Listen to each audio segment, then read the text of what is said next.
नमो बुद्धाय। स्वागत है आर के बोध वाणी चैनल पर।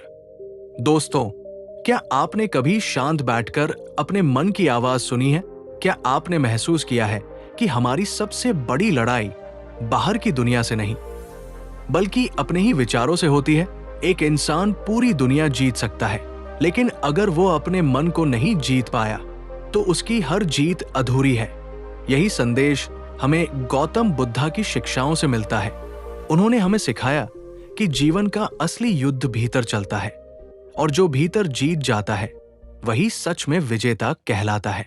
हम अक्सर सोचते हैं कि हमारी समस्याएं लोग हैं, परिस्थितियां हैं, किस्मत है, लेकिन बुद्ध कहते हैं कि दुख की जड़ बाहर नहीं, हमारी अपनी आसक्ति और अपेक्षाएं हैं। जब हम किसी चीज को पकड़कर बैठ जाते हैं, चाहे वो व्यक्ति हो, पैसा हो या सम्मान, और वो हमारे अनुसार नहीं चलता, तो दर्द होता है।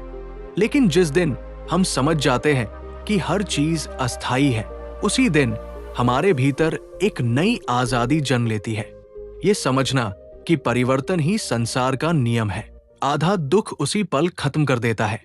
क्रोध, ईर्ष्या और द्वेष, ये तीन ऐसे जहर हैं जो धीरे धीरे हमारी शांति को खा जाते हैं। जब कोई हमें अपमानित करता है, हम भीतर आग लेकर घूमते रहते हैं, लेकिन सोचिए, क्या वो व्यक्ति सच में जल रहा है? नहीं, जल तो आप रहे हैं। बुद्ध का संदेश साफ है। क्रोध को पकड़े रहना ऐसा है जैसे आप किसी और पर फेंकने के लिए अंगारा पकड़े, पर पहले आप ही जलते हैं। इसलिए क्षमा करना कमजोरी नहीं, बल्कि आत्मशक्ति का प्रमाण है। धैर्य, ये वो शक्ति है जो हर तूफान के बीच आपको स्थिर रखती है। आज की दुनिया में सब कुछ तुरंत चाहिए, तुरंत सफलता, तुरंत पैसा, तुरंत पहचान। लेकिन प्रकृति का नियम देखिए, बीज को वृक्ष बनने में समय लगता है। अगर आप रोज थोड़ा थोड़ा बेहतर बनने का निर्णय लें, तो धीरे धीरे आपका व्यक्तित्व बदलने लगता है। हर सुबह एक नया अवसर है। आप कल की गलतियों को आज की सीख बना सकते हैं। यही सच्ची प्रगति है, दूसरों से नहीं, खुद के कल वाले रूप से बेहतर बनना। शांति बाहर खोजने से नहीं मिलती। आप पहाड़ों पर चले जाएं, जंगलों में चले जाएं, समुद्र किनारे बैठ जाएं। अगर मन अशांत है तो हर जगह बेचैनी साथ जाएगी, लेकिन अगर मन शांत है तो भीड़ में भी सुकून मिलेगा। इसलिए ध्यान, आत्मचिंतन और मौन की आदत डालिए। कुछ समय अपने लिए रखिए। जब आप अपने विचारों को देखने लगते हैं, तब आप उनके गुलाम नहीं रहते, बल्कि उनके स्वामी बन जाते हैं। जीवन में सबसे बड़ी स्वतंत्रता यह है कि आप चुन सकें प्रतिक्रिया कैसी देनी है। कोई आपको बुरा कहे, ये उसके हाथ में है, लेकिन आप उसे अपने मन पर कितना असर करने देते हैं, ये आपके हाथ में है। जब आप प्रतिक्रिया देने से पहले ठहरना सीख जाते हैं, तो आप अपने जीवन के संचालक बन जाते हैं। यही आत्मनियंत्रण की शक्ति है।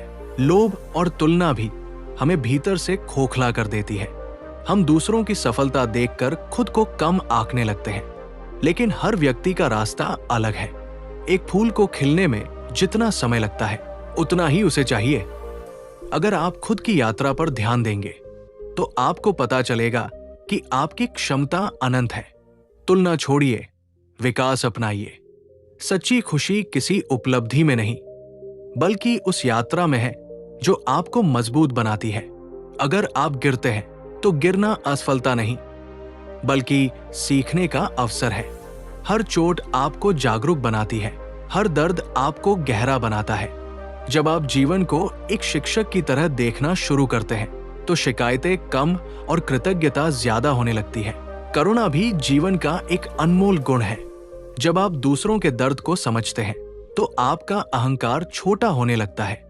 याद रखिए, हर व्यक्ति अपनी अदृश्य लड़ाई लड़ रहा है, इसलिए कठोर शब्द बोलने से पहले सोचिए। दया दिखाना कमजोरी नहीं, बल्कि महानता है। अंत में सबसे महत्वपूर्ण बात, अपने दीपक स्वयं बनिए। किसी और से उम्मीद मत रखिए कि वो आएगा और आपकी जिंदगी बदल देगा। परिवर्तन की शुरुआत आपके निर्णय से होती है।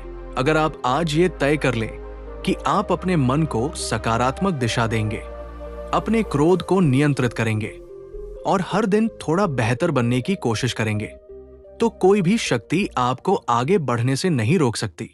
जीवन छोटा है लेकिन गहरा हो सकता है। इसे शिकायतों में मत गंवाइए। इसे जागरूकता, धैर्य, प्रेम और आत्मनियंत्रण के साथ जिए। जब आप भीतर से मजबूत हो जाते हैं तो बाहरी परिस्थितियां आपको हिला नहीं पाती।